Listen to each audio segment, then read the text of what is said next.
take away health care, whether it's Medicaid to 10 people, $500 billion from Medicare for seniors and people with disabilities, millions of dollars added to the cost for families for access to the Affordable Care Act. The list goes on and on. Either they don't know or they don't care. I'll say one more thing as a grandmother and a mother. How about the President of the United States on Halloween night having a Halloween party? And saying to the Supreme Court, please don't make me feed the children or the poor people in our country. Going to the Supreme Court for that means cruelty is not even comes close to the word that is needed for that kind of behavior. The worst president for children America has ever seen. I yield back. The gentlelady from California yields back. The gentlelady from Connecticut reserves. The gentleman from Oklahoma is recognized. Thank you, Mr. Speaker. Mr. Speaker, I yield 2 minutes to my very good friend, distinguished gentleman from West Virginia and member of the Legislative Branch Subcommittee of the Committee of Appropriations, Mr. Moore. The gentleman from West Virginia is recognized for 2 minutes. Thank you, Mr. Speaker. I rise today to support the Senate amendment to H.R. 5371, which includes full funding for the legislative branch. I'm honored to serve as the vice chairman of the Legislative Branch Subcommittee, and I'm grateful to Chairman Valadao for his leadership on that committee. It has been a long road to bring this bill to the floor, a road that was made significantly longer by totally unnecessary Schumer shutdown that we've been living in. The bill before us not only reopens the entire government, but ensures that the House and its supporting agencies remain working for the American people. The bill invests in safety and security. It increases funding for the Capitol Police, provides support for security programs through the House Sergeant at Arms, and is tough on foreign adversaries, including language I wrote, preventing the purchase of technology tied to the Chinese Communist Party. I want to thank Chairman Cole for his leadership and Ranking Member Espaillat and our subcommittee members and their staff and our staff and their work. And I urge my colleagues to vote yes. I yield back. The gentleman from West Virginia yields back. The gentleman from Oklahoma reserves. The gentlelady from Connecticut is recognized. Mr. Speaker, I yield 1 minute to the gentlewoman from Ohio, the distinguished ranking member of the Energy and Water Subcommittee, Ms. Capter. The gentlelady from Ohio is recognized for 1 minute. I thank the ranking member for yielding, Congresswoman DeLauro. Congress today should vote for affordable health insurance for Americans and reduce its rising costs. Instead, in the dead of night, 8 Senate Republicans slipped into this bill a payola for themselves, literally raking millions of dollars to themselves.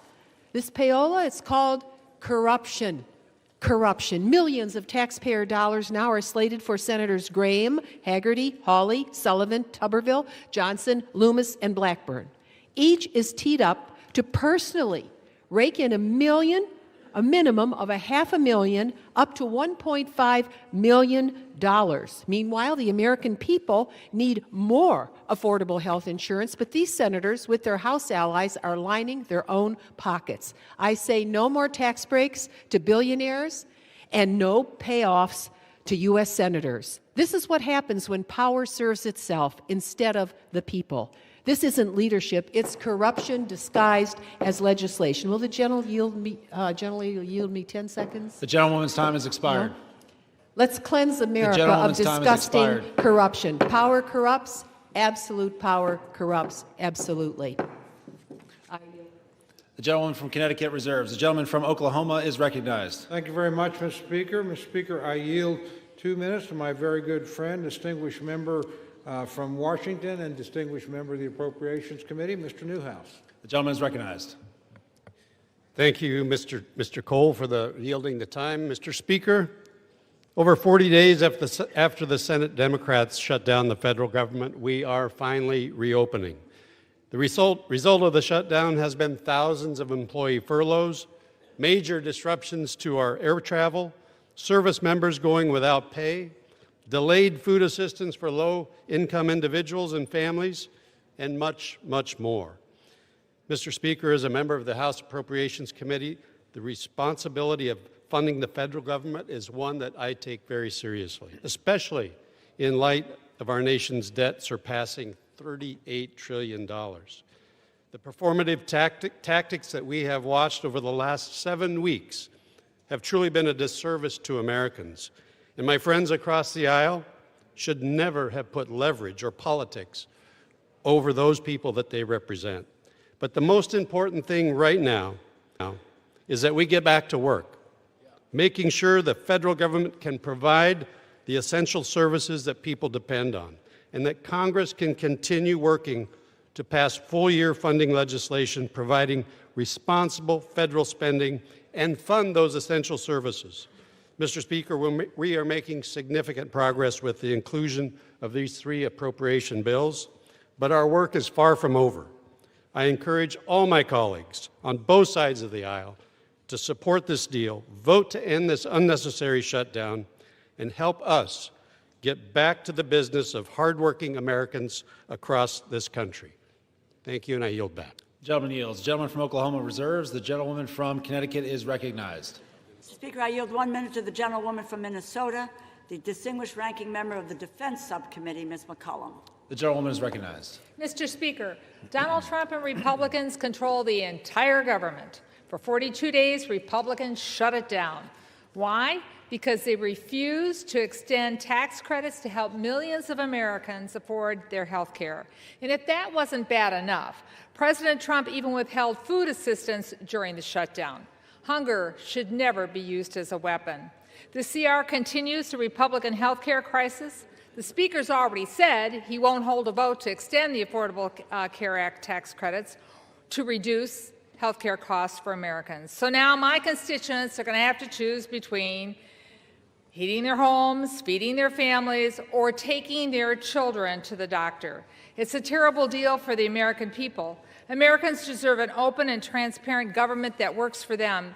They deserve access to affordable health care, nutritious food for their families. And that's what Democrats are fighting for. I wish the President and the Republicans would join us in this fight and share our priorities. I yield back. The gentlewoman from Connecticut reserves. The gentleman from Oklahoma is recognized. Thank you very much, Mr. Speaker. I yield 1 minute to my very good friend, gentleman from Missouri and member of the Appropriations Committee, Mr. Alford. The gentleman is recognized. Well, thank you, Chairman Cole, for your leadership. Mr. Speaker, in the words of Yogi Berra, this seems like deja vu all over again. 59 days ago, I stood at this very lectern debating the ranking member and a friend of mine over the continuing resolution to keep our government open.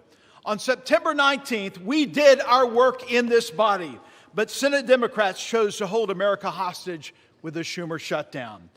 Democrats in Congress, including the minority whip, shamefully admitted they were using the misery they inflicted on the American people as leverage to achieve their leftist wish list of demands, slowly twisting the heads of the American people in a vice. Tonight, I'm relieved to say the misery of the Schumer shutdown is on our doorstep. Mr. Speaker, this package proves that when Republicans stay united and put America first, we can govern with strength, compassion, and common sense. Tonight, Mr. Speaker, tonight we will reopen the government and liberate the Schumer hostages. And with that, I yield back. The gentleman yields. The gentleman from Oklahoma reserves. The gentlewoman from Connecticut is recognized. Mr. Speaker, I yield 1 minute to the gentlewoman from California, a member of the Appropriations Committee, Mrs. Torres. The gentlewoman is recognized. Mr. Speaker, I rise in strong opposition of this deeply flawed bill because the American people deserve better. Since Trump returned to office, Republicans have created an affordability nightmare, a mass transfer of hard-earned taxpayers' dollars to billionaires. In my district alone, more than 350,000 people are facing skyrocketing health care costs or cuts to critical services.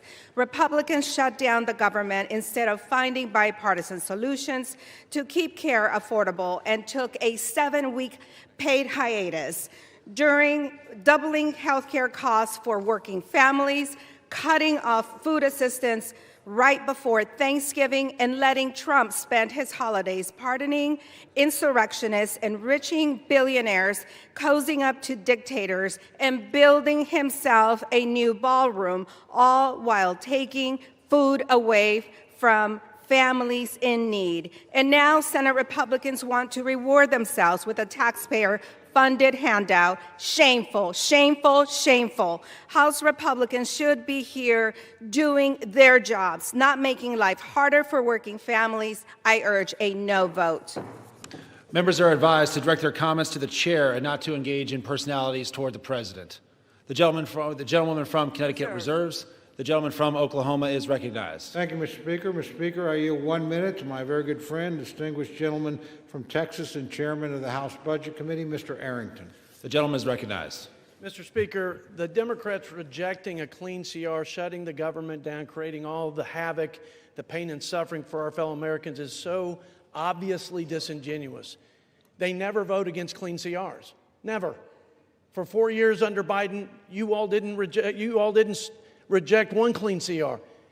Chuck Schumer, in 44 years, never rejected a clean CR. So, Mr. Speaker, what's it about? They say policy. They put forward a proposal, Mr. Chairman. They said it's about health care for illegals. They repeal work requirements for able-bodied adults. That's an 80-20 issue in this country. They put forward a spending bill of $1.5 trillion. That's twice the discretionary budget. Mr. Chairman, they'd be spending more money than we've ever spent outside of COVID. That's their counter-proposal. It's not only disingenuous, it's unserious. So what's it about? It's about politics. It's about resisting and fighting and undermining Donald Trump. But here's the deal. They're not fighting and resisting Donald Trump. They're undermining the will of the American people that gave Trump the presidency. Yield the gentleman an additional 15 seconds. The gentleman is recognized. They undermined the will of the people who overwhelmingly elected President Trump and gave him the mandate of the America First agenda. So you're not resisting us.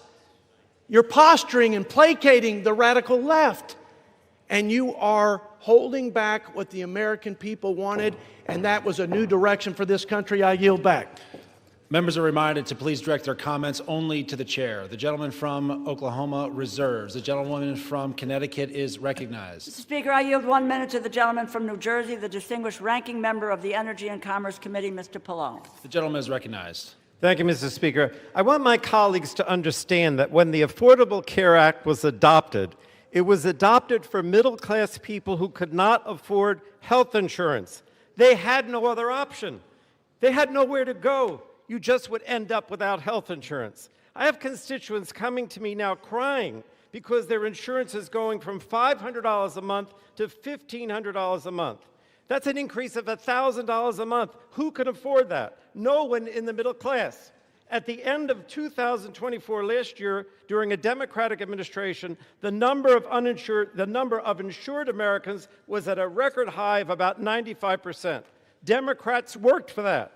Then Trump comes in, the Republicans come in with their big, ugly bill, and they make cuts to Medicaid, cuts to hospitals and nursing homes, and no funding to extend the ACA tax credits. So what's going to happen? More and more people will have no health insurance. That's the bottom line. They will not have health insurance, and the Republicans don't seem to care. But I want you to know that the Democrats care and will continue to fight for you.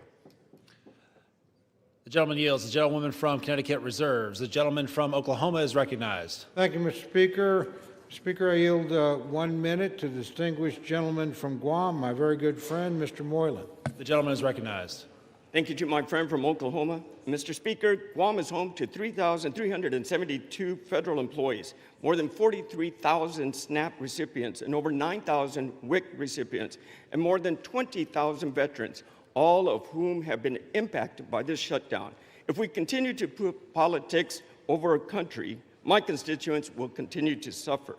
Simply put, this gets us back on track, ensures funding for those who need it is in place, and turns the lights back on.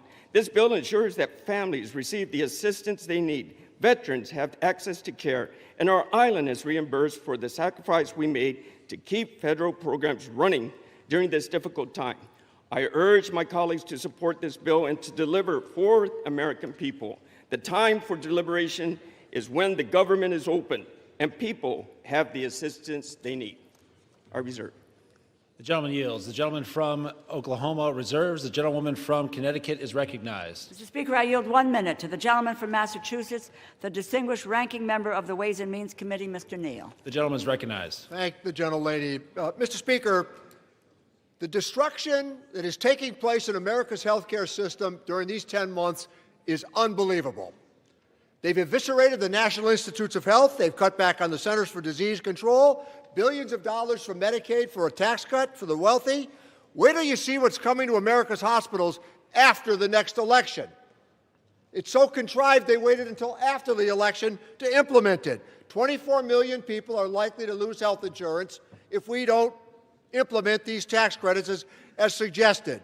The emergency room is going to be back in full force now because this is where people will go for their health care. All of this is taking place to justify a tax cut for people at the very top. And here's the real kicker. Our Republican colleagues of fiscal probity borrowed the money for the tax cuts. In 2017, it's $2.4 trillion. In the last tax bill, almost $4 trillion is borrowed for a tax cut for wealthy people. Whatever happened to the fiscal soundness that the Republican Party used to lecture everybody on? And I yield back the balance of my time. The gentleman yields. The gentlewoman from Connecticut reserves. The gentleman from Oklahoma is recognized. Thank you very much, Mr. Speaker. Mr. Speaker, I yield 1 minute to my very good friend, the distinguished gentleman from Pennsylvania, Mr. Muser. The gentleman is recognized. I thank Chairman Cole for his leadership. Mr. Speaker, if this were a library, we would have the fiction side over there and the nonfiction side over here. The only thing that's not fiction, however, is their consistent criticism of the healthcare system known as Obamacare that they created. That's what this fight seems to be about. And that's the one end of things that is truthful. Today, Mr. Speaker, after 6 weeks of no pain, or excuse me, lots of pain and no gain, they're going to vote again to keep the government closed. They're going to vote again. They're whipping their votes so they would not be paying federal workers. They won't be funding essential programs like SNAP and undo the chaos at our airports. Okay, I spent the last 43 days in my district talking with these groups, talking with SNAP, talking with Head Start, seeing their pain, realizing it, understanding it. Some of my colleagues did the same, but shockingly, they're still going to vote to keep the government closed and keep this funding from being delivered.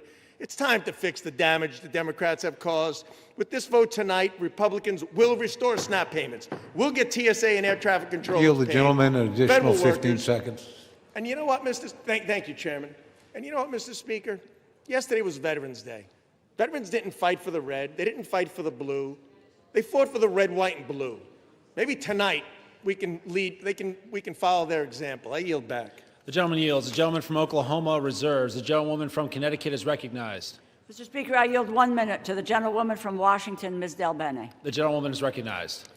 Thank you, Mr. Speaker. This bill fails to address the fundamental needs of families across our country. Americans have made it crystal clear that affordability is their #1 concern. President Trump and Republicans promised to lower costs on day one, and that's been one big broken promise. Healthcare premiums are skyrocketing because Republicans refuse to extend the ACA tax credits, causing healthcare costs to go up for everyone. Over 4 million people will be forced off their coverage next year because it's too expensive. This is on top of soaring prices for food, energy, and housing. It's unacceptable for the wealthiest nation in the world. Republicans who say they support affordable health care should be standing up for their constituents rather than following in line behind President Trump.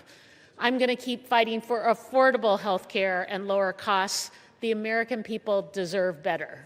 I yield back. The gentlewoman yields. The gentlewoman from Connecticut reserves. The gentleman from Oklahoma is recognized. Thank you very much, Mr. Speaker. Mr. Speaker, I yield 90 seconds to my very good friend, the distinguished gentleman from Texas, Mr. Gooden. The gentleman is recognized. Thank you, Mr. Speaker. Throughout this sham and shame of a shutdown, we've heard so many lies from the Democrats. And over the last 45 days, and especially the last 45 minutes, I've heard them say this is an evil bill Republicans don't care about the disabled. Trump is the worst president in history for children. They've said that Republicans are to blame for the fentanyl crisis. Republicans shouldn't take photos with veterans. January 6th, of course they mentioned that. Republicans are corrupt, and they've said that Republicans are starving kids. What they haven't said is the one thing that this bill does, which is open up the government. Not one Democrat is getting up here saying this bill opens the government. So let me remind them and my colleagues and the American people, this bill opens the government tonight. And the American people have Republicans to thank for ending this shutdown and opening the government. I urge a yes vote. I am proud to vote yes. And I am so disappointed in my Democratic colleagues because for the life of me, throughout my time in the House, I've heard them talk about how wonderful it is to keep the government open and that a shutdown is so bad and can never happen. And tonight they won't even admit that this bill opens the government, and this is what we need for this country tonight. So I urge a yes vote, and I yield back. The gentleman yields. The gentleman from Oklahoma reserves. The gentlewoman from Connecticut is recognized. Mr. Speaker, I yield 1 minute to the gentlewoman from California, Ms. Barragan. The gentlewoman is recognized. Thank you, Mr. Speaker. I oppose the Republican spending bill that makes health care more expensive for hardworking Americans. While Republicans were on their 7-week-plus vacation, all our constituents were receiving notices of premium increases. A constituent of mine, a lifelong educator, has been told that her premiums will jump from $383 to nearly $1,000. Meanwhile, Trump and Republicans can find money for a fancy ballroom. They can give tax breaks to billionaires. And they even included millions of dollars in cash payouts in this bill for 8 Republican senators. If anyone else in government gave themselves millions in taxpayer money, they would go to prison. But for Americans trying to afford health care, not $1 in tax credits. House Democrats are united against this corrupt bill and will keep fighting to protect America's health care. I urge my colleagues to reject this bill. I yield back. The gentlewoman yields. The gentlewoman from Connecticut reserves. The gentleman from Oklahoma is recognized. Thank you very much, Mr. Speaker. I yield myself such time as I may consume. Mr. Speaker, it's been an interesting debate. Frankly, as a couple of my colleagues have suggested, a lot of the rhetoric on the other side hasn't had much to do with the legislation in front of us. My friends chose all on their own to shut the government down 43 days ago. During that time, soldiers have had to worry about getting paid. The only reason they were paid is the President of the United States managed to pull a rabbit out of the hat twice, or we've had military families completely unpaid.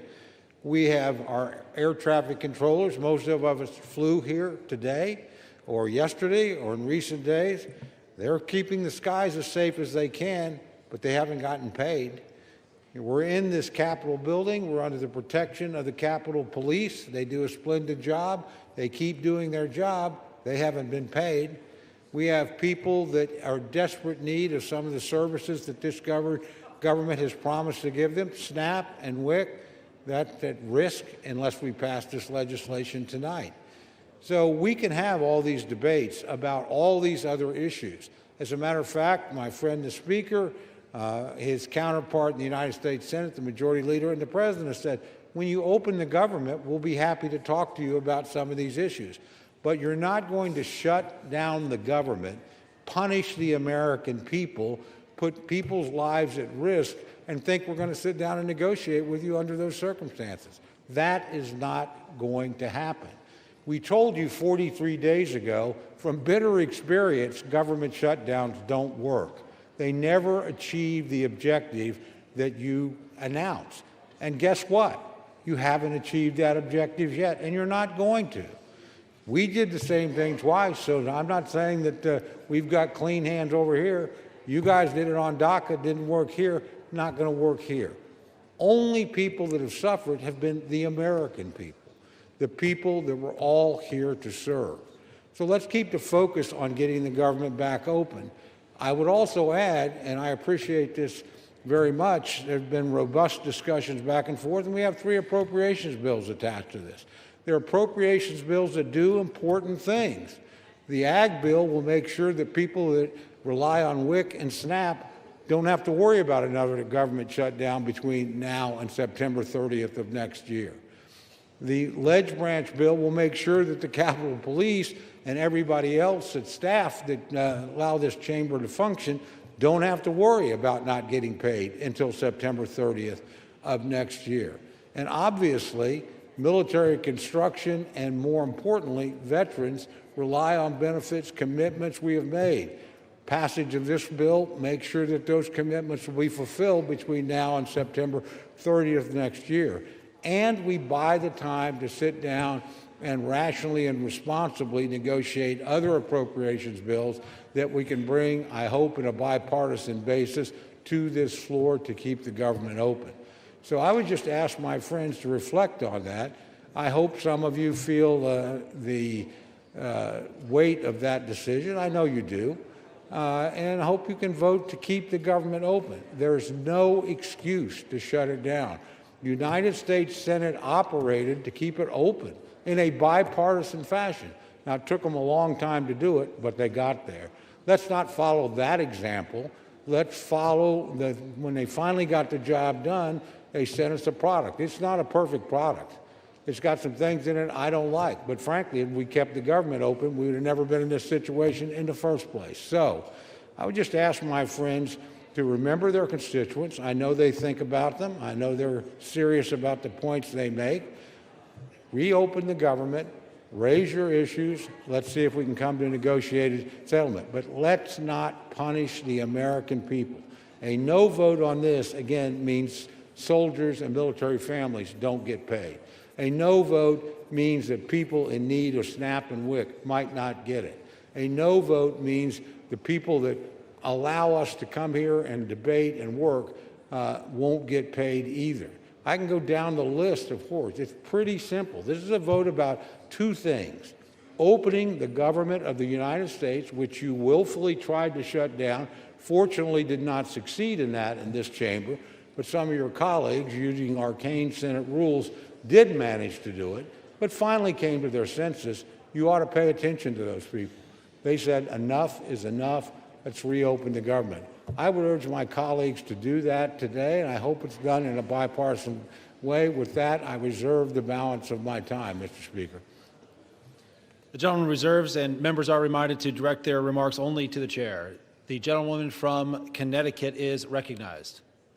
Mr. Speaker, I yield 3 minutes to the gentlewoman from Massachusetts, the distinguished Democratic whip, Ms. Clark. The gentlewoman is recognized. Thank you. Donald Trump said the cost of living crisis is fake news, a con job by the Democrats. Mr. Speaker, 60% of Americans can't afford a basic quality of life.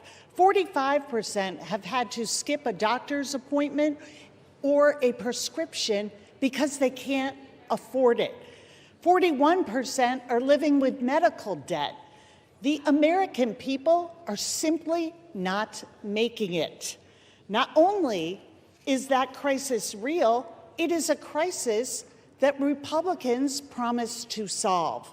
Voters believe them.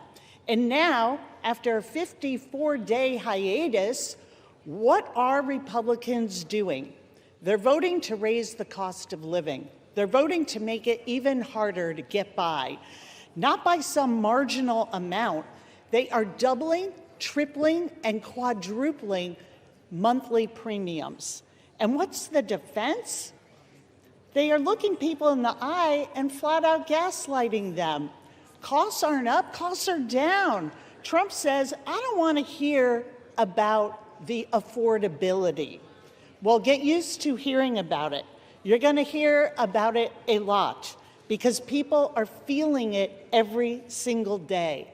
People can't make rent. They can't afford their prescriptions. They can't afford to take their kid to a doctor.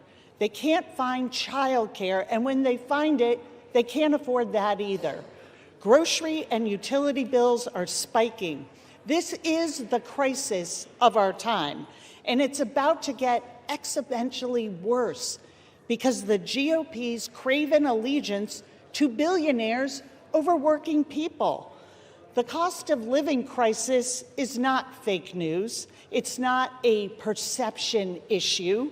It is daily life for the people that we all represent.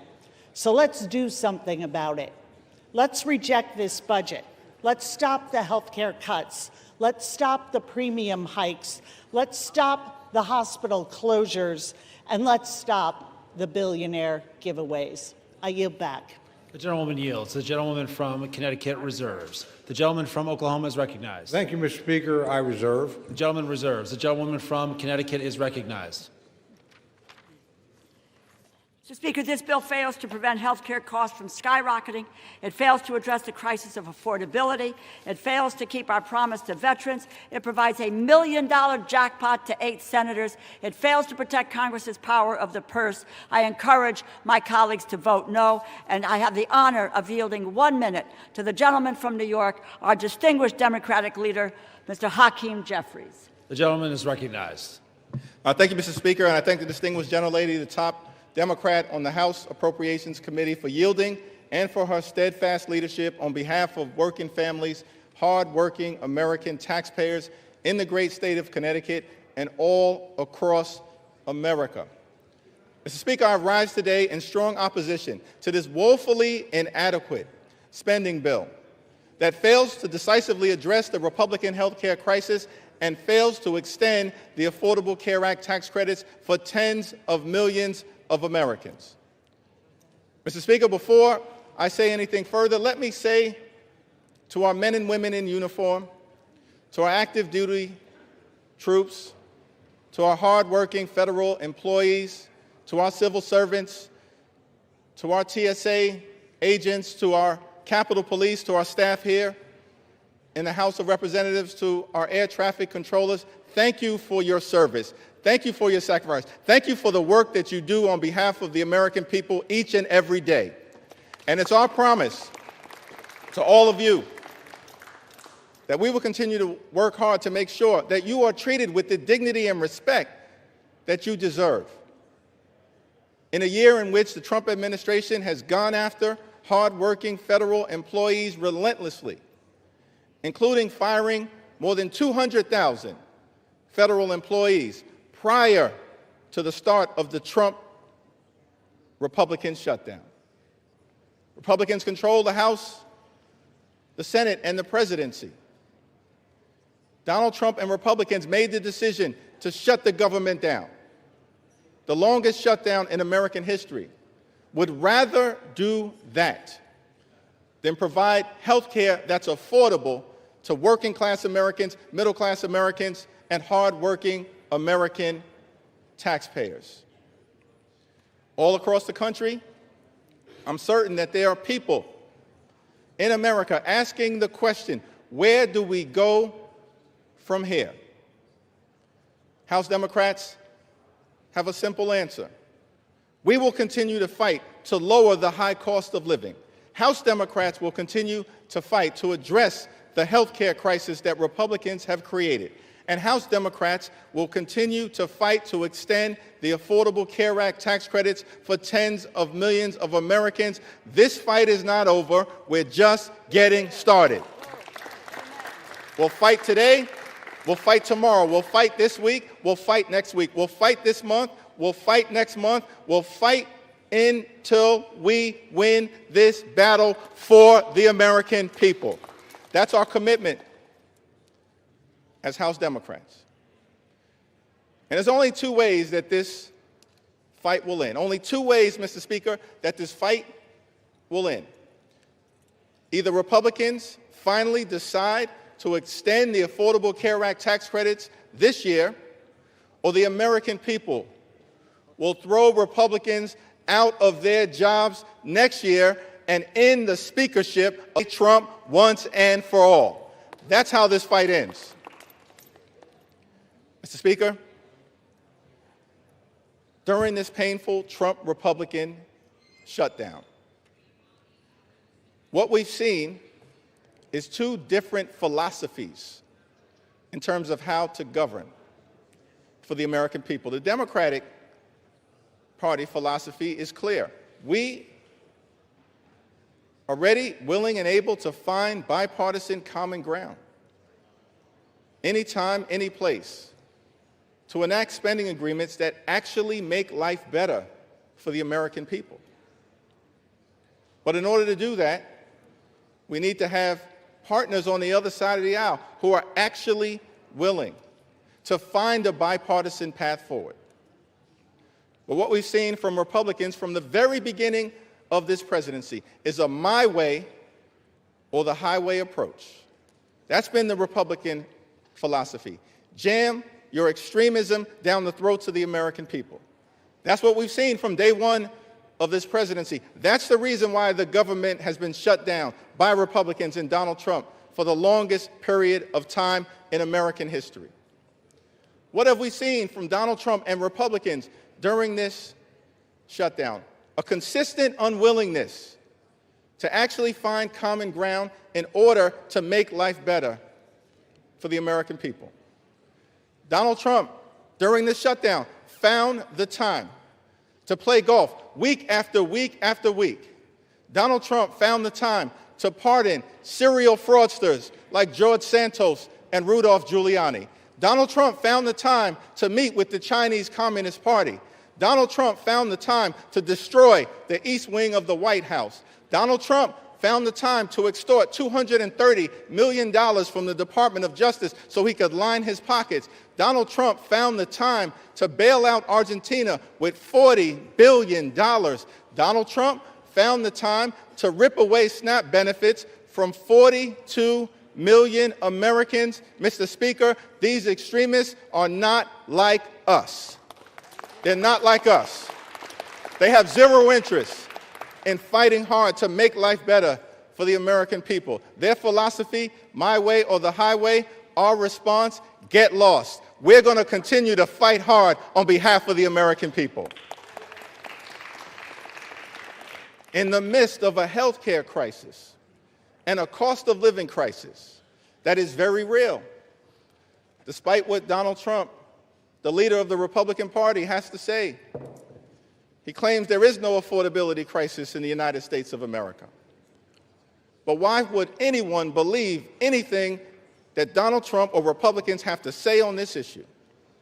Because throughout 2024, before the election, Republicans in the House and in the Senate and Donald Trump on the campaign trail spent all of their time saying that costs were going to go down on day one. But costs haven't gone down. Republicans haven't done a damn thing to lower the high cost of living. Costs haven't gone down in this country. Costs have gone up. Inflation is on the way up. Housing costs out of control. Grocery costs out of control. Electricity bills out of control. Healthcare costs skyrocketing out of control. And in the midst of this affordability crisis, seeing this, Democrats said, we've got to fight to make sure that we extend the Affordable Care Act tax credits so that tens of millions of people, working class folks, middle class folks, people in rural America, working class America, small town America, the heartland of America, black and brown communities all throughout America, don't experience premium increases that in some cases will go up by $1,000 or $2,000 per year. In many cases, month after month after month, $1,000 or $2,000 per month, tens of thousands of dollars per year. Unacceptable in this country, the wealthiest country in the history of the world. And this is in the midst of a Republican health care crisis. Republicans enacted the largest cut to Medicaid in American history, ripped health insurance away from 14 million Americans. As a result of Republican policies, hospitals, nursing homes, and community-based health centers are closing all across America, including in rural parts of this great country of ours. And now, because of Republican refusal to extend the Affordable Care Act tax credits, tens of millions of Americans are at risk of being unable to afford to go see a doctor when they need one. In this country, the wealthiest country in the history of the world, it can't be the case that health care is simply a privilege for the wealthy, the well-off, and the well-connected. Mr. Speaker, that's the Republican perspective. We believe as Democrats that health care has to be a right, and a right that's affordable and available to every single American in the United States. That's what this fight is all about. And that's what the fight will continue to be about as we move forward. Many of my Republican colleagues have suggested that they want to deal with the health care affordability issue, that they want to address the Republican health care crisis that's devastating people all across this country. Well, we have an opportunity for you to do so. There's a discharge petition connected to legislation that House Democrats have introduced to extend the Affordable Care Act tax credits for 3 years, because we believe that working class Americans, middle class Americans, and everyday Americans deserve the same level of certainty that Republicans always provide to the wealthy, the well-off, and their well-connected donors. Working class Americans deserve that level of certainty. So join us in extending the Affordable Care Act tax credits. It's not too late. We're in the midst of open enrollment, but the tax credits expire on December 31st. And we will stay on this issue until we get this issue resolved for everyday Americans.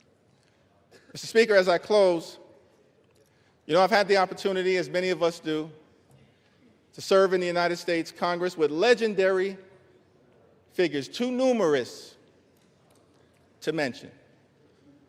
Legendary members, of course, Speaker Emerita Nancy Pelosi, Steny Hoyer, the great Jim Clyburn, Maxine Waters, Elijah Cummings, Charlie Rangel, our own Marcy Kaptur, the longest-serving woman in the history of the United States House of Representatives.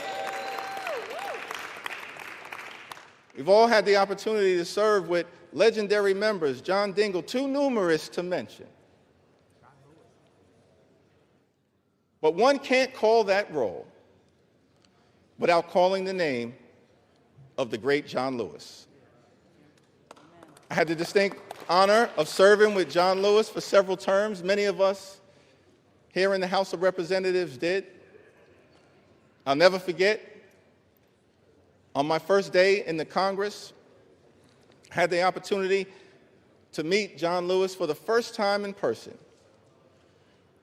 And he called me over to see him on the House floor, and he just asked me a simple question. He said, "Are you the new guy?" And I said, "Yes, sir, Mr. Lewis, I am." And he said, "Well, we're colleagues now. You don't have to call me Mr. Lewis. You can call me John." I said, "Yes, sir, Mr. Lewis, I understand." And then he said to me, "You're from Brooklyn, right?" Now, Mr. Speaker, I got to be honest, I was tempted to say, Brooklyn is always in the house. But instead, since my mother raised me with some sense, Lenita Jeffries, I said, "Yes, sir, I'm from Brooklyn." And then he said something to me that I've never forgotten. He said, "Well, I hear some positive things about you from your predecessor, but Washington, D.C., young man, can be a rough place. So I don't want you to get into any trouble unless it's good trouble." And I just wanted to stop by on the House floor to make sure it was clear to the American people that the spirit of John Lewis lives amongst House Democrats, and we will continue to get into good trouble to make their life better. That's our commitment to every single American all across this country, from this day and for every day moving forward. And it was John Lewis who said to us that ours is not the struggle of one day, 1 week, or 1 year. Ours is the struggle of a lifetime, and maybe even many lifetimes. And each one of us in every generation must do our part. Mr. Lewis, we love you. We were blessed by our opportunity to serve with you, and House Democrats are here to do our part. We're in this fight until we win this fight for the American people. I yield back.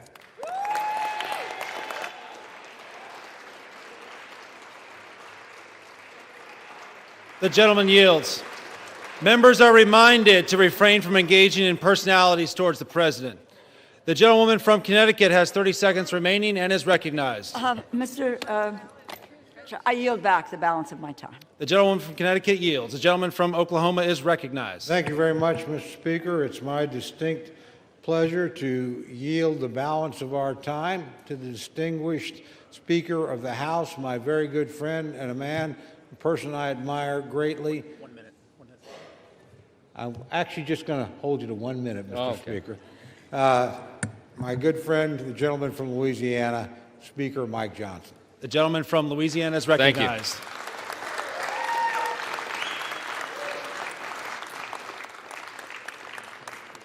I want to thank my friend Chairman Cole. Has done an extraordinary job in this process. And Mr. Speaker, we all know why we're here.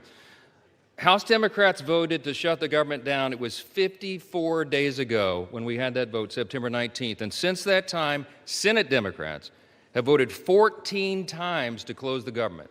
Republicans voted a collective 15 times to open the government for the people, and the Democrats voted that many times to close it. And then they admitted, many of them, and we could name them here, but I'm not going to take the time, they admitted that they were using the American people as leverage in this political game. They knew that it would cause pain, and they did it anyway. The whole exercise was pointless. It was wrong, and it was cruel. In mere moments, I want you to watch the board. They're going to do it again. I'm going to guess for you that most of our Democrat colleagues are going to vote again to close the government, again to take food out of the mouths of families that need it, again to deny pay to federal employees, again to stall flights and cancel airlines and do all the rest that they've done. But we are not going to let them succeed in that gambit, and that's right. While the Democrats keep voting to shut their government down, Republicans are going to vote to open it back up. And with that, we're going to get the American government running again and working for the people as they deserve. I'm going to close with this. You know, as Speaker, you have the ability to talk as long as you want, but I'm not going to do that tonight. We're not going to waste any more time of the people.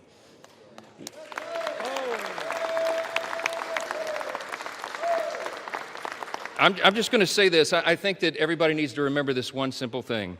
From the very beginning of this whole ordeal, on the Republican side, we operated in good faith. We offered a clean, nonpartisan CR. We were honest and transparent with the American people from the very beginning, and every single day of the shutdown, we went out and looked right into the camera with a press conference and told the American people the simple truth. We have done for the people what has been right and just and truthful. And in the end, that is what God honors always. Don't forget it. We need to get this government open as soon as possible, and I'm going to yield back the remainder of my time so we can do that. The American people demand it and deserve it. My friends, let's get this done. Thank you. I yield back.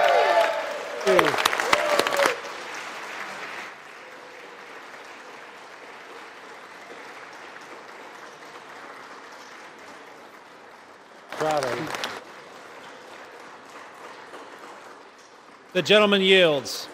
The gentleman from Oklahoma has 3 minutes remaining and is recognized. I yield back the balance of my time. The gentleman yields. All time for debate has expired. Pursuant to House Resolution 873, the previous question is ordered. The question is on the motion by the gentleman from Oklahoma, Mr. Cole. All those in favor say aye. All those opposed say no. In the opinion of the chairs, the ayes have it. For what purpose does the gentleman from Connecticut Mr. stand? Speaker, I request the yeas and nays. The yeas and nays are requested. Those favoring a vote by the yeas and nays will rise. A sufficient number having risen, the yeas and nays are ordered. Members will record their votes by electronic device. This is a 15-minute vote.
On this vote, the yeas are 222, the nays are 209. The bill is passed. The motion is adopted.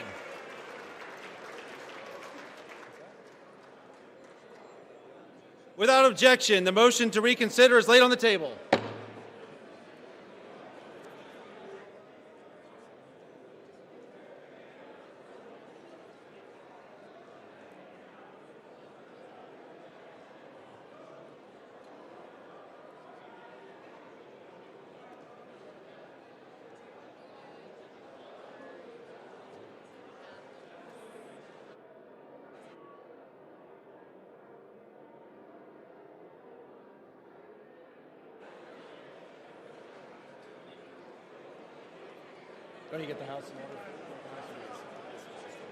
The chair lays before the House a communication.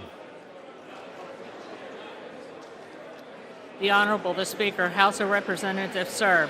I respectfully request to be relieved from assignments to the House Armed Services Committee and the House Select Committee on Competition between the United States and the Chinese Communist Party, effective immediately. It has been an honor and privilege to serve on these committees on behalf of my constituents and the American people. Signed sincerely, Mikey Sherrill, Member of Congress. Without objection, the resignation is accepted.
The House will be in order.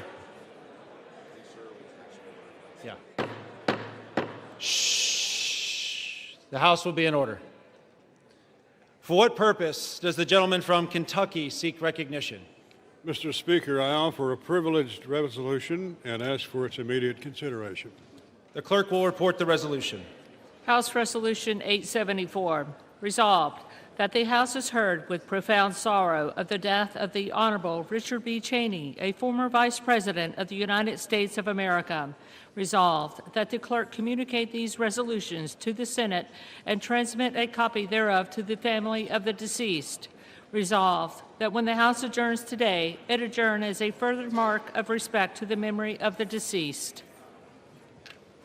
Without objection, the resolution is agreed to and the motion to reconsider is laid on the table.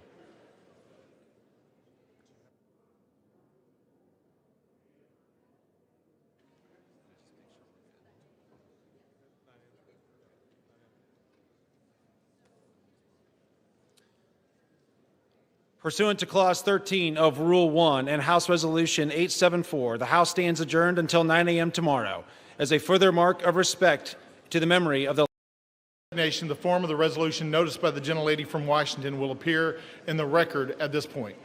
The chair will not at this point determine whether the resolution constitutes a question of privilege. That determination will be made at a time designated for consideration of the resolution.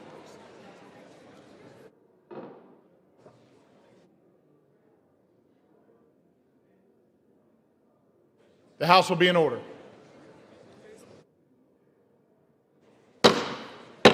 Members are instructed to clear the well.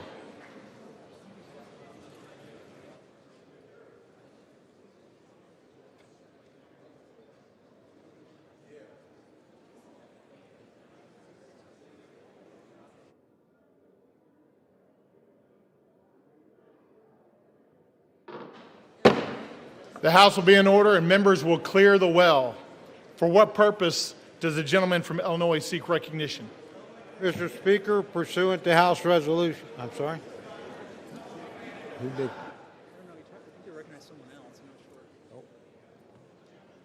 Will the gentleman repeat his request at a microphone? Will the gentleman find a microphone and repeat his request?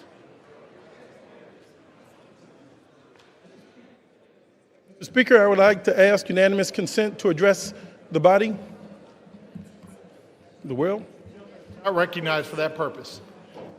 Thank you, Mr. Speaker. I'd like to thank Recognized. I'd like to thank the Honorable. Hello. The House will be in order.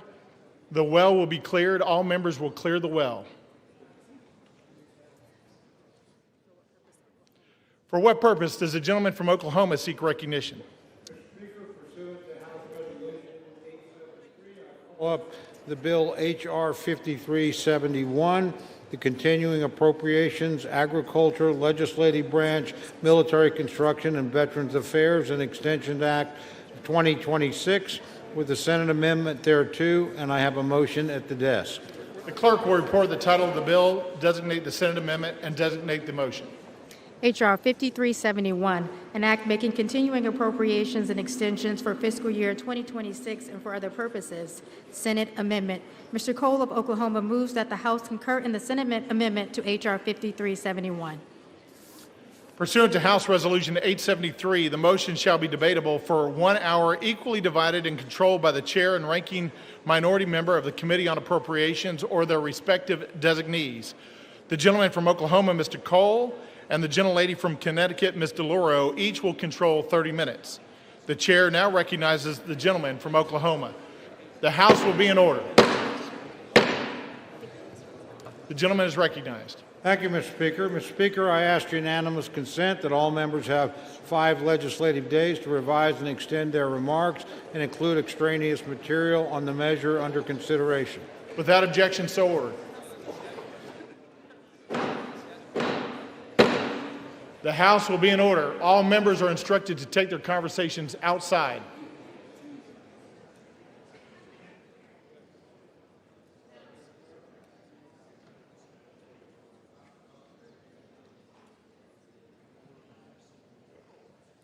The gentleman from Oklahoma is recognized. Thank you, Mr. Speaker. Mr. Speaker, I yield myself such time as I may consume. The gentleman is recognized. Thank you. I rise today in support of the continuing appropriations, agriculture, legislative branch, military construction and Veterans Affairs, and Extension Act of 2026. History reminds us, Mr. Speaker, that shutdowns never change the outcome. The only cost is paid by the American people. Over the last 43 days, the facts did not shift, the votes required did not shift, the path forward did not change. The only thing that did move was the level of pain Democrats inflicted on the nation. For 6 long weeks, Americans have paid the price for a shutdown they neither caused nor deserved. The pain has been all too real for far too many Americans, including families struggling without paychecks, seniors on the brink of hunger and food assistance lapse, airports in chaos, the communities bracing as programs that they rely on were stalled or stopped altogether. And with yesterday being Veterans Day, we especially reflect on the impact of this shutdown on those who served our nation, past and present. Our military families were left wondering if they would be paid. Thanks to President Trump, they were. Yet this is not how the greatest nation in the world should function. Today, that changes. The legislation before us reopens the government, restores critical services, and puts an end to the needless hardship Democrats have inflicted on the country. This bill supports our troops. It pays federal workers. It fully funds SNAP benefits until September 30th of next year. It compensates our air traffic controllers right before a busy holiday season. In fact, it takes a holistic approach in ensuring federal services and programs are operational. In the simplest terms, we're putting the government back to work for our people. The bill is fundamentally the same responsible approach House Republicans offered on September 19th, but with an important addition: 3 full-year appropriations bills for FY26. These bipartisan, bicameral full-year appropriations bills cover the Military, Construction, and Veterans Affairs, Legislative Branch, and Agriculture, Rural Development, and Food and Drug Administration divisions. Once passed, we will have full-year funding in place for many of our most crucial programs. Military construction needs will be met for a full year, as will medical programs for our nation's veterans. The legislative branch will be properly resourced, including critical funding enhancements for the Capitol Police and for member security.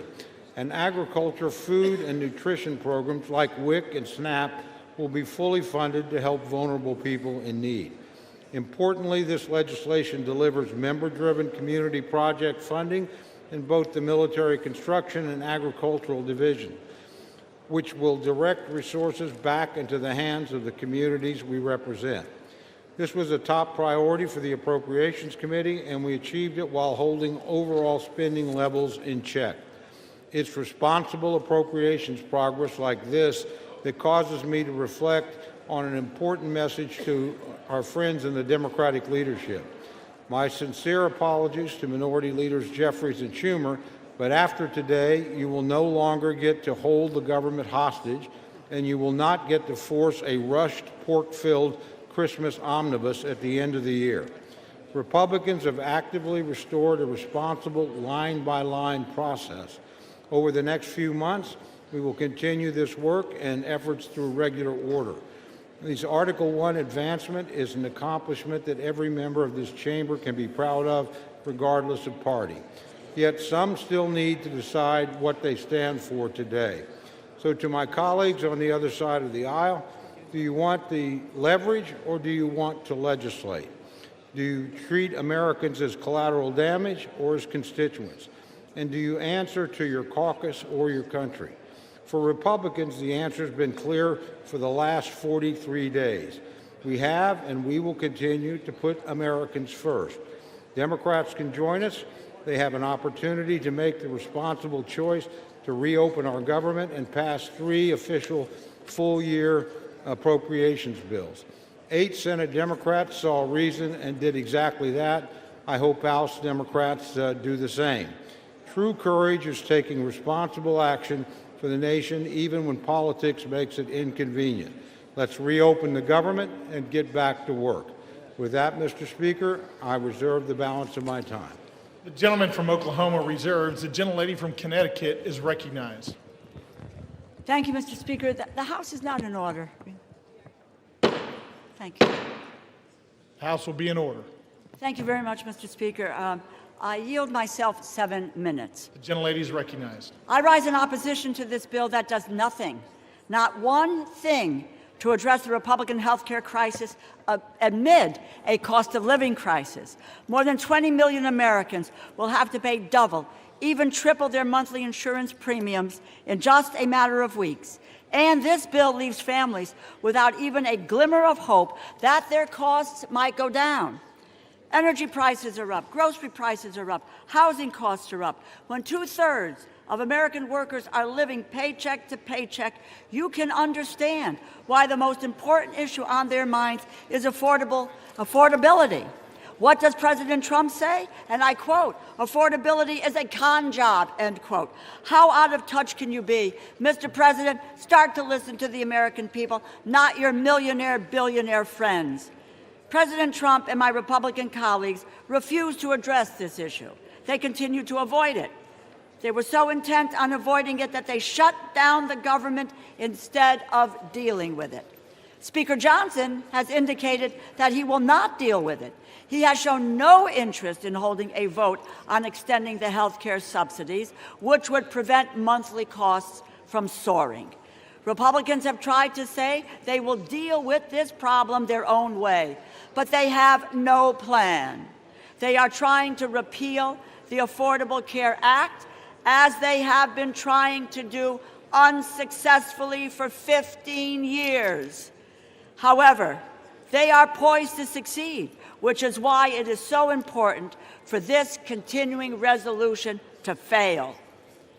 President Trump and Republicans, their plan is to drive up prices for everybody, compounding the cost of living crisis. More than 2 million Americans are expected to lose their health insurance next year because it has simply become too expensive. There are more than 50 pages of health care provisions in this bill. Not one of them stops costs from skyrocketing at the beginning of next year. Not one of them offers relief to American families being squeezed tighter and tighter by the Republican crisis. There is one group of people, however, who will receive some relief thanks to this bill. United States senators who may have participated in an insurrection, snuck into this bill at the 11th hour by Senate Republicans, is a provision to pay out at least $1 million each to 8 United States senators implicated in the January 6th insurrection. Understand, this is a corrupt precedent. This is where members can profit from their own votes. It's the fleecing of the American people, which they get and understand. At the same time, this bill excludes a provision that will order a plaque to be hung that honors the police officers who put their lives on the line to defend our democracy from that same insurrection. What a contrast. It is yet another instance of this administration's shameless corruption that is financially ruining American families. While there is $230 million for the president to pay himself from the Department of Justice, $8 million for some of his closest Senate allies, $200 million for a pair of private jets for the Department of Homeland Security Secretary, $40 billion to Argentina, the American people are left with nothing but higher costs. This bill also fails to fully cover the Toxic Exposure Fund, which was created to support veterans exposed to burn pits and Agent Orange. We made a promise to stand by the men and women who served our country in uniform. This bill does not live up to that promise. You know, Republicans need to stop taking photographs with veterans and then vote against their health care. Those who lead in the appropriations process here believe in the constitutional power of the purse. And over the past month, President Trump has been firing federal workers en masse. And when his administration has failed there, they have made life so miserable for federal workers that they had no choice but to leave. Federal workers should be, and I quote, traumatically affected. Those are the words of the Office of Management and Budget Director Russ Vought, an unelected bureaucrat. The federal workforce has dwindled by 200,000 since January, jeopardizing the public services that so many people rely on. Spare us your false concern. And since January, this administration has been stealing from our communities, withholding as much as $410 billion in funding approved by Democrats and Republicans, House, Senate, signed into law, and they are illegally blocking authorized funds from being distributed. Even now, As we debate this bill, the Trump administration is arguing to the Supreme Court that they should be allowed to withhold food stamp funding that Congress lawfully approved. They were ordered by 3 separate courts to distribute food assistance and are still fighting to withhold it. It is not connected to opening this government. They have the money. They have it now for food stamps. They just refuse to use it. Imagine using food as a political weapon, unspeakable and immoral. It seems like their only plan is to strip children of food assistance while kicking their parents off their health insurance. They have demonstrated that that is who they are. These are their true colors. You cannot expect Democrats to go along with any bipartisan funding deal if that agreement can be undone with a party line vote. Congress must assert its authority over the power of the purse. I encourage my colleagues to vote no, and I reserve the balance of my time. The gentlelady reserves. The gentleman from Oklahoma is recognized. Thank you, Mr. Speaker. Mr. Speaker, I yield 1 minute to our distinguished majority leader, the gentleman from Louisiana, Mr. Scalise. The gentleman from Louisiana is recognized for 1 minute. Thank you, Mr. Speaker, and thank my friend, the Chairman of the Appropriations, Mr. Cole from Oklahoma, for not only yielding, but for bringing this important bill to the floor. Our appropriators worked tirelessly to negotiate a multi-bill package that is part of this bill to reopen the government. And we never should have been here, Mr. Speaker. We tried as Republicans over a month ago to prevent a government shutdown. We had a vote here on the House floor. 99% of Republicans voted to keep the government open, and 99% of Democrats voted to shut it down. And then that bill went over to the Senate, and we watched for 42 days, where time and time again, Democrats, just to appease their most radical base, continued to vote in unison to shut the government down. And during that shutdown, we saw millions of families experience pain, Mr. Speaker, pain and suffering that Democrats themselves acknowledged that they imposed on the American people. But they said over and over again, we have quote after quote from Democrats during the shutdown, that they needed to impose the suffering to get leverage, Mr. Speaker, to use the American people as pawns to get leverage. For what? For what? They ultimately filed an alternative bill, a $1.5 trillion mad spending spree that included things like $200 billion of taxpayer funding for illegals to get taxpayer benefits, while they gutted the $50 billion rural health care fund that we put in place in the Working Families Tax Cut. So, Mr. Speaker, anybody who comes up here and says they care about health care, they were also advocating to gut the $50 billion rural health care fund to provide $200 billion in taxpayer-funded health care benefits for illegals. It's insanity. And if you really want to look at where this all began, as some on the other side, Democrats, want to talk about a health care crisis, the health care law of the land is what many refer to as Obamacare. But let's remember the original name that Democrats gave that bill when they created it. They called it the Affordable Care Act. The Affordable Care Act. Only Democrats voted for it. Republicans knew it was going to be anything but affordable. It was going to interfere with the doctor-patient relationship. And unfortunately, it's done that. But if you want to talk about affordable, and maybe the only other bill that's more laughable in its name is the Inflation Reduction Act. Yeah, that's another product brought to you by Democrat-only votes. The Inflation Reduction Act, which ushered in the inflation under Joe Biden that we're still trying to shake today. But the Affordable Care Act, Mr. Speaker, since it started, Americans have seen over 80% increases in their health care costs because of a Democrat-created bill that they want to now blame on Republicans. I understand why they would want to try to now pawn that off on somebody else. But then if you look over time, during COVID, they created a temporary relief fund, not to individuals, Mr. Speaker, but to insurance companies. Democrats created a temporary, they called it temporary in the law, temporary COVID relief tax credit to insurance companies to bail out big insurance companies who are seeing record profits, and that's now what they want Republicans to renew. A insurance company bailout that Democrats created to be temporary. They set it up to expire. And now they're saying that the world's going to end if that insurance company bailout doesn't get renewed.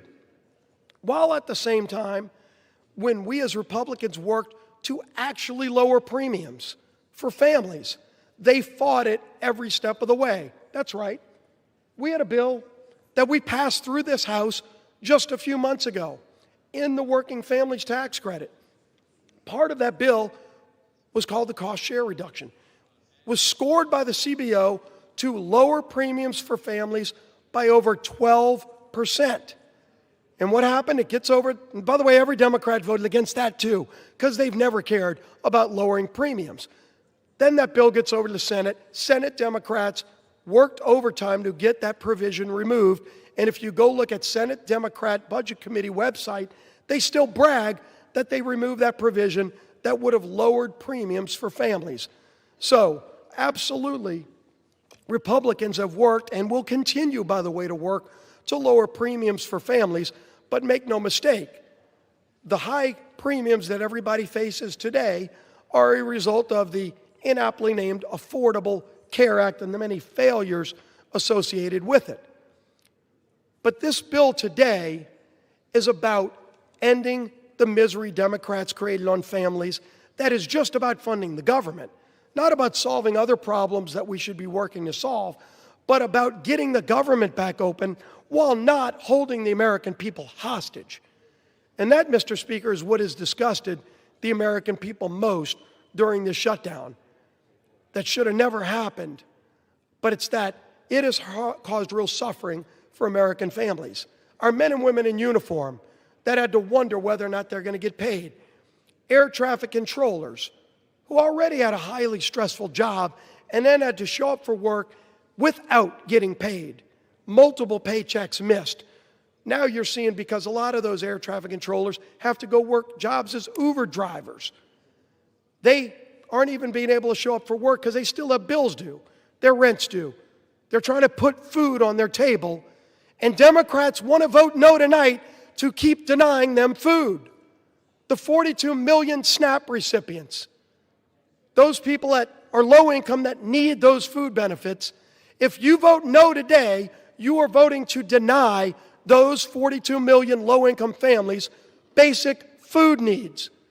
Don't talk about how much you care about low-income people and vote no tonight to deny them food, basic services, basic things that American families need who shouldn't be part of the leverage Democrats want to show their radical base that they're fighting Donald Trump because they're upset with the results of the election from November.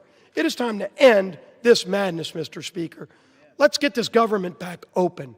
Let's go negotiate our differences, which are many, but let's do it while not continuing to hold the American people hostage. I urge my Democrat colleagues who have voted relentlessly to shut this government down and to impose this suffering on the American people to stop. Stop imposing the suffering. Let's open the government.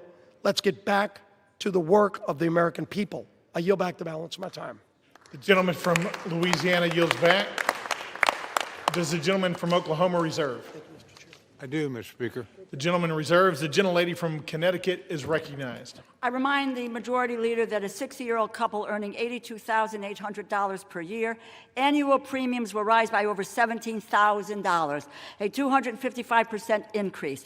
It now gives me great pleasure to yield 3 minutes to the gentleman from Georgia, the distinguished ranking member of the Agricultural and Rural Development Subcommittee, Mr. Bishop. The gentleman from Georgia is recognized for 3 minutes. Thank you, Ranking Member DeLauro. As Ranking Member of the Agriculture, Rural Development, and FDA Subcommittee, I rise to oppose this bill Though it does represent, for the most part, solid bipartisan work to provide investments in agriculture in rural America,